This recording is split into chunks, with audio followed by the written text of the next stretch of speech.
Well, yeah, this is my mathematics C screencast, and first we're asked to find an object that moves in a straight line at a constant speed from the point 2 minus 4 when time is equal to 0 to the point 12, 24, 5 seconds later.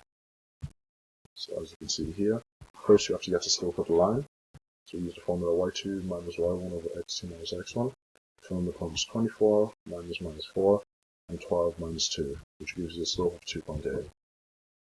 We use the equation of the line y equals mx plus c, y is equal to minus 4, x is equal to 2. And to fill in those two into the formula, you get the value of c, which is minus 9.6.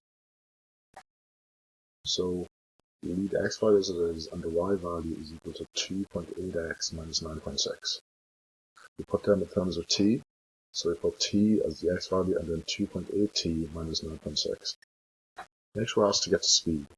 The speed is usually the difference between the first x value and the second x value in the two different coordinates, then divided by the amount of seconds. The difference between the two of them this time is 10, and then divided by 5 seconds, which gives 2 meters per second. Now, as we look back at the question, we see that we're traveling from 2 to t, 2 to 12. So we'll have to add the 2 meters per second. So we multiply the 2 meters per second by the x value, and we add it on to the value of the first coordinate. So that gives you 2 plus 2t. Since you already have the equation for y, you just sub in the value for x, which is here, sub in that into the equation, which gives you 2.8 by 2 plus 2t minus 9.6, which gives you 5.6 plus 5.6t minus 9.6, which overall gives you 5.6t minus 4. So we get the two values of 2 plus 2t for the x value, and then minus 4 plus 5.6t for the y value. And then if you want to prove that that's true, if you sub in 0 for the time in both coordinates, you get 2 minus 4, which is the original value for the first equation. And the second value reverse an object that's initially at 7,2 and takes 120 seconds to complete a circular motion of radius for about a center point of 3,2. So you see that here. See that here we put them in terms of x, in terms of t. So we put 3 plus 4 cos t for the x value, and then 2 plus 4 sin t for the y value. So let me explain the breakdown of this equation here. The 4 here represents the radius of the circle. The 3 represents the x coordinate, which is written here for the value 3,2 of the center. And then cos represents the x value. And in the y section, the 4 represents the radius again, the 2 represents the y value, and the sin represents the y value. And see, when time is equal to 0, you get the initial 0.72 that it originally starts off from.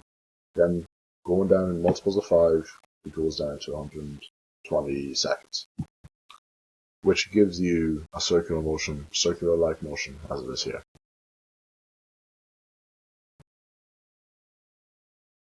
Okay. In this screencast, we're also asked to address and create how do you create a straight line motion. Well, as seen in the first question, a straight line motion is created with when you find the slope of a line and you're looking for the equation of the line. When those two are found and you find the speed, then you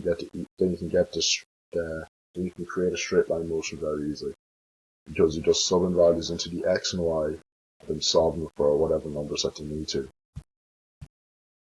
When you create a wave-like motion is mainly created with the sine and cos values. And the sine and cos values are in oscillatory. So, for example, if we're going to graph sine of x, we are going to use, like here we are here, sine of listed sine of cos. This gives you a wave-like motion, which is ranging from 1 to minus 1 every single time.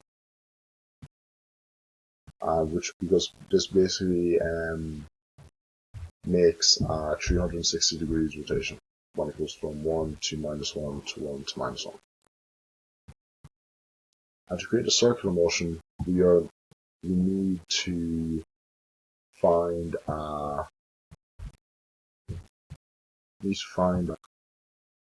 create a straight line motion, create a circular motion, sorry, by having the center of the circle with the radius and an equation of the circle.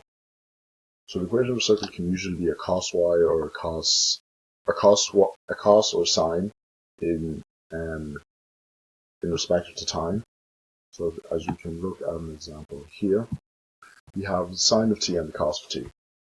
So when time is equal to 0, so that's our sine is equal to 0 and our cos is equal to 1, which gives our center as a point 0, 0. And it's going down in 10 seconds, and each side you get a radius, you get a circular-like motion coming up. Control the radius of the circular-like motion by the difference between the sine and the cos values. The center by wherever it is by the sine and the cos values at the start of the equation. If there's a number in front of the sine coordinate, that will give you the radius. If there's no number, the radius is going to be the center is going to be at 0, 0.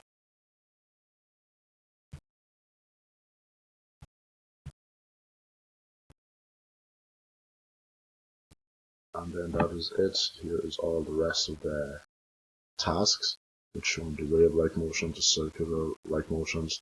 This is a circular-like motion here as well, just not completed. It hasn't made the full 360 rotation.